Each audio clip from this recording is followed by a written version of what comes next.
What's going on, everybody? Welcome back to the channel. As you can tell, by the way, the channel's name is now officially Ribsy.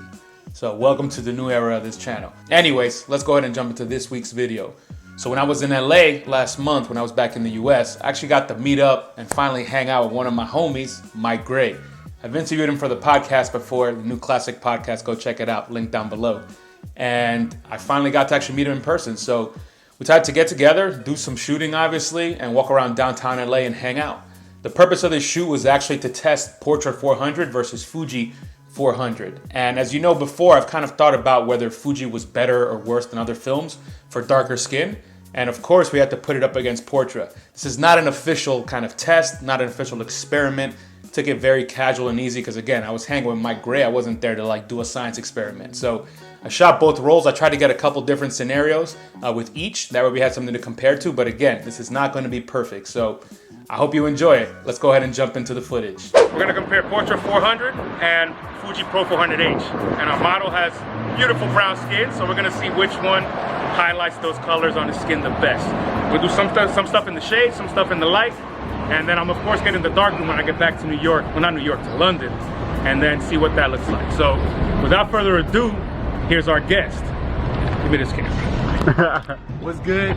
Your boy Mike Gray is here with the homie Ribsy. Where we at? Oh, we're downtown LA, about to get some fire shots.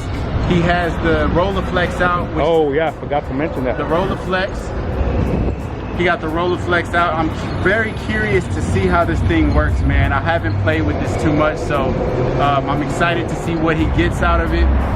We're here right now in front of this bright white building, sunlight beaming on it hard. So yeah, this will be a fun experiment, especially with the Fuji Pro 400H, because I can't lie. This man has been trying to convince me about this film stock for a few months now, and my personal experience on black skin, I gotta be honest, hasn't been the best as far as the results. So I'm very excited to see how he brings this film stock to life and the results out of this. So let's do it. Word up. Yeah. All right.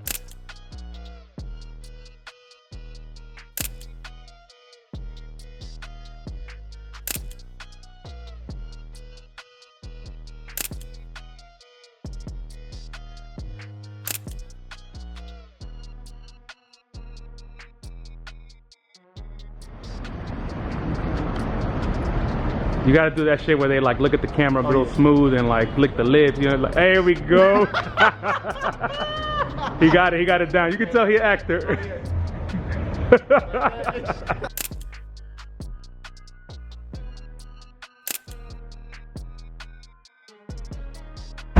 All right, Mike, so you crushing it? Trying to do my little thing out here. I got one, I wouldn't say a surprise, but just to switch it up a little bit. Okay. You say you never use one of these, so I'm gonna pretend to be a model with my DMX shirt on, which you're gonna have to like show. And yeah, we're gonna pop up some shots and see what happens. Let's do it. Let's do it. All right. Hopefully we get something usable out of this. It's not gonna be lack of skill for you, it's gonna be lack of skill for me. Let's put it that way. Because I ain't a model, you know what I'm saying? Let's do it.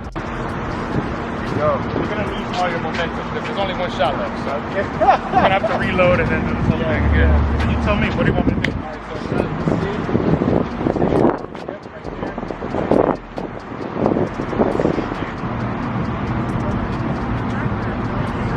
Alright, I won't hesitate. There we go. It's very strange because it's such a soft button. Yeah. My fingers are too fat for that shit. They're constantly almost messing things up. All right, so now we put the film. And you got to go under that bar. Okay. Chin down, put it there a little bit. There we go, right there. All right. Yeah, so fuck it, we'll do the hip hop squat. So make sure you're in. Yeah, we good. All right. So yeah, this camera is, I really love the ground glass because you really see the picture that you're taking. Yeah. But for me, I'm just questioning my focusing abilities on this thing. So I just got to get used to the process. But this is just the technical aspect of the camera is super smooth. I love how the shutter sound is just so faint. Such a little click, and yeah, man, this is it's super lightweight. So it's just a good camera to be able to carry around, especially out here. Good travel camera. So we'll see the portraits. We'll see about the portraits that I got, man. Y'all don't go too hard on me, but I think we got something that you can post on the gram for yourself. A little portrait of yourself. I barely get photos of me, so I'm excited. I basically stole his services.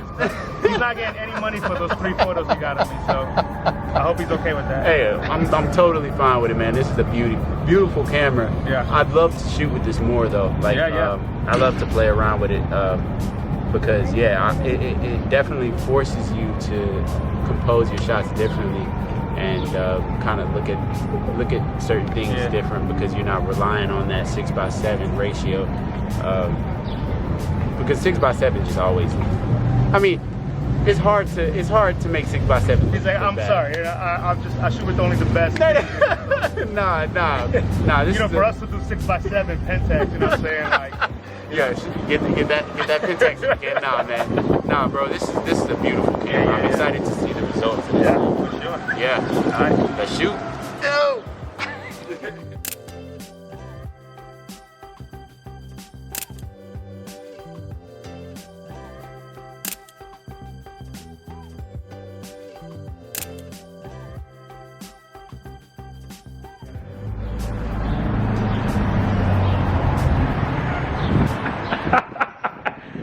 I don't know how you could do that with a straight face, bro.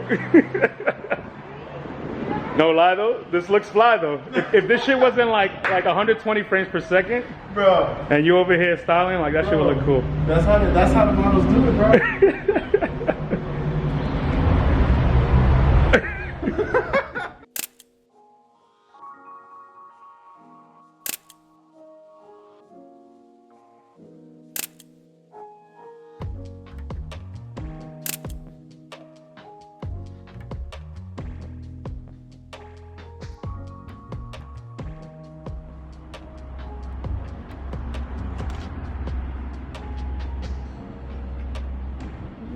Sorry, I'm just getting some B-roll, but you good.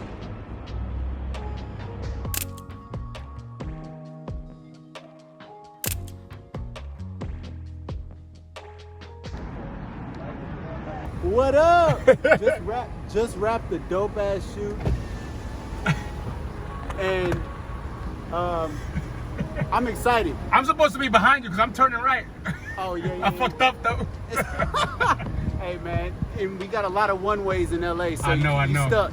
You almost got stuck in that lot. I did. I got video of it, don't worry. Yo, I got stuck, couldn't find my damn card, had to pay the full amount for the day. Could be worse. It was worth it though. Yeah, because I got to shoot with my boy Rib. Exactly. So we in it. We chilling. Yeah, chilling, big chilling. All right, let's be safe drivers now. Yeah, let's be safe. All right. Peace out. Peace.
Yo, what's good? So basically, I'm undecided. I can't tell whether Portra 400 or Fuji 400 is better in terms of showcasing the true color of darker skin on photography.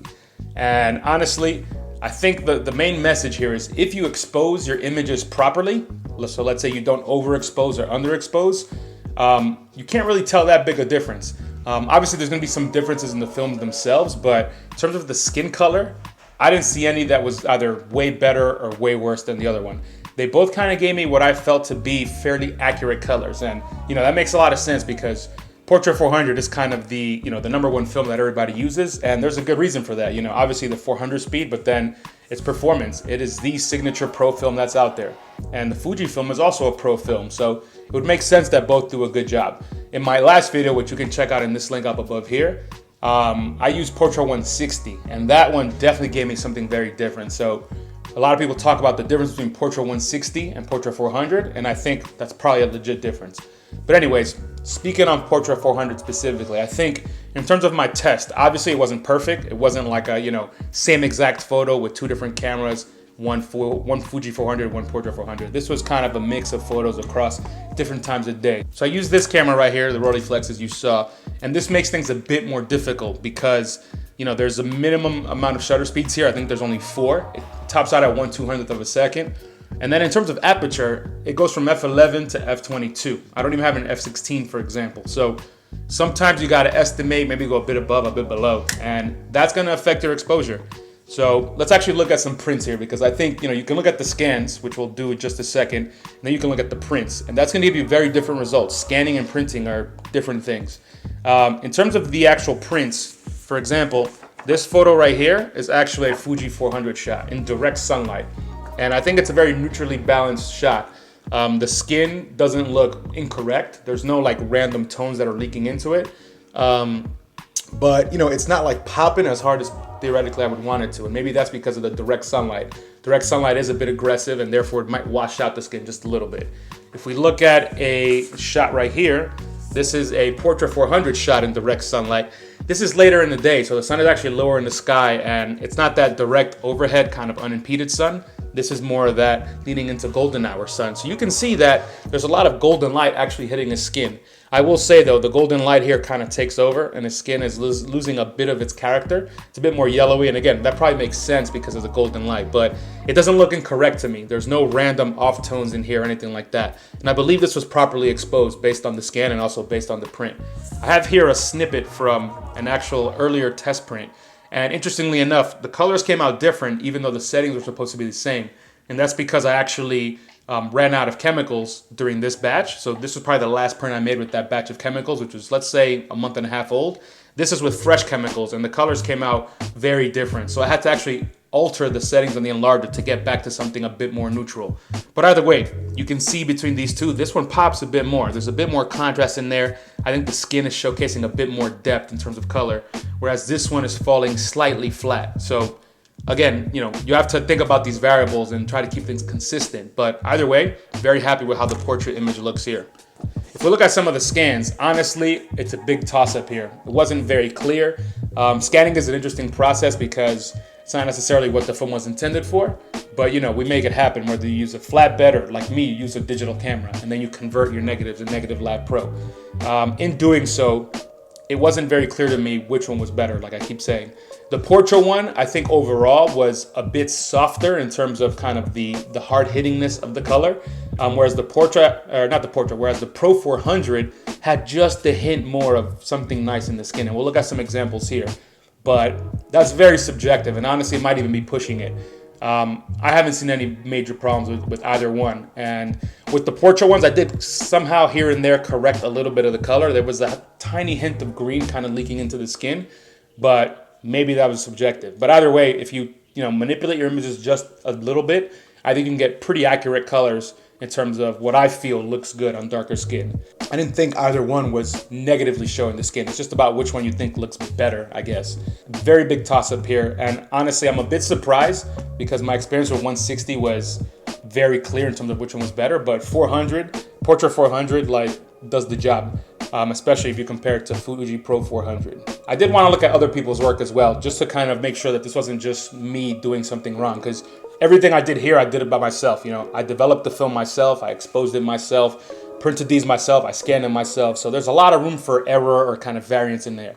I actually went on this Instagram page. A lot of you probably know Rosie Matheson. She's a photographer that's from the UK, and she photographs a lot of people with darker skin. whether it's really, really dark to kind of other varying shades. And I want to look at her stuff because she uses Portra 400 a lot, at least based off of what I could see. The photos themselves aren't labeled, so you know there could be some variance in there, but based on her stories and when she's like carrying unpacked or packaged film, it's typically 400. But anyways, if you look at a lot of these examples she has of people with darker skin, you can tell that when the photos are properly exposed, you know, the skin color to me looks great. When they're underexposed, for example, or even overexposed, that's when you really see the difference. So it seems like with Portra 400 and probably Pro 400H, if you underexpose or overexpose, that's when you're really going to see a change in kind of the quality of the skin color. But if you nail your exposure, both options are really good. The question then becomes your background. You know, you're going to get accurate skin color, but if you want your background to pop a little bit more and to have a bit more saturation, especially with greens, then I feel like you should go with Pro 400H. So you can see in this example shot here, just look at the background, look at those flowers, how they pop.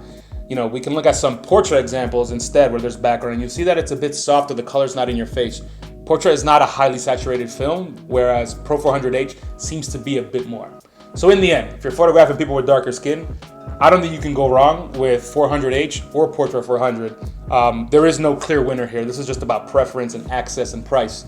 Pro 400H is obviously going to disappear at some point unless they come out with a new formula, but Portra 400 is here to stay, and that's great because it does the job really, really well. All right, y'all, let me know what you think in the comments. You think Pro 400H versus Portra 400, is there a clear winner here? Or do you agree that they're pretty much the same? Let me know, talk to me. All right, y'all, that's what we got for today. I hope you enjoyed this video. If you did, definitely go ahead and smash that like button. And if you haven't followed me yet, what are you doing? Go ahead and subscribe right now. All right, y'all, to the next video. I'm out.